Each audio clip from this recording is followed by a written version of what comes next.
Ito guys, so, i-unboxing natin. I-unwrapping pala. Ito yung bagong pinili kong panlinis daw ng sapatos na Kinemisu. Sa TikTok shop ko pinili.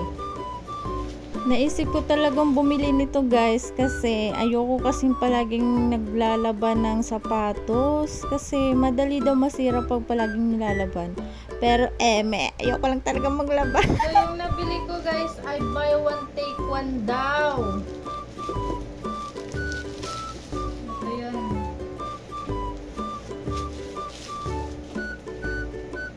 Nakita ko to guys sa vlog ni Happy David. Nakilala nyo ba yun? Yung bakla.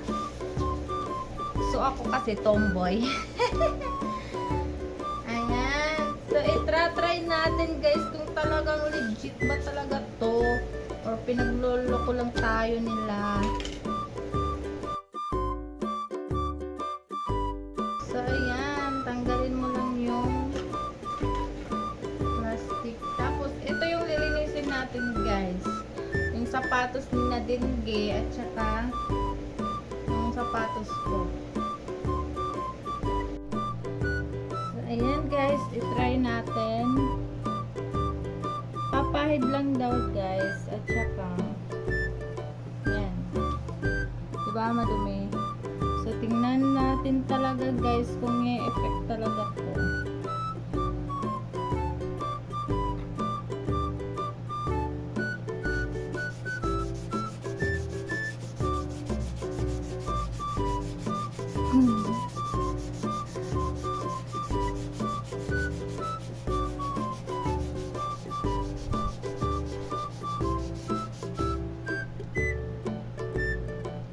So ayan guys, nakita nyo guys.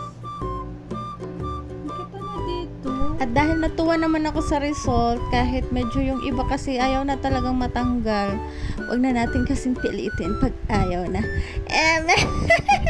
Kaya yan, kinari ko na talaga guys. Makikita nyo guys, tingnan nyo, madumi, pero at least nag-improve kaysa naman yung laba ka ng laba.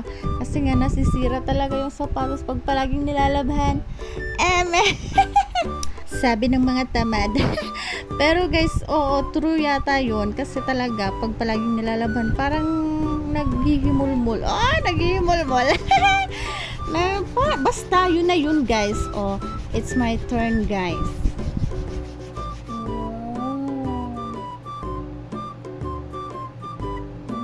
Di ba yung sapatos ko, wala talagang laba-laba yan. Tapos ngayon, at least, may improvement na, nalinis na din. Ito yung before guys. Nakita nyo yan.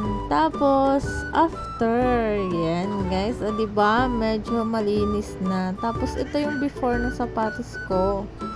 Tsaka, yung isa nalinisan. Tsaka yung kabila hindi. Tapos, tiyada! Kung gusto nyo guys, nasa comment section lang guys yung link. Order now!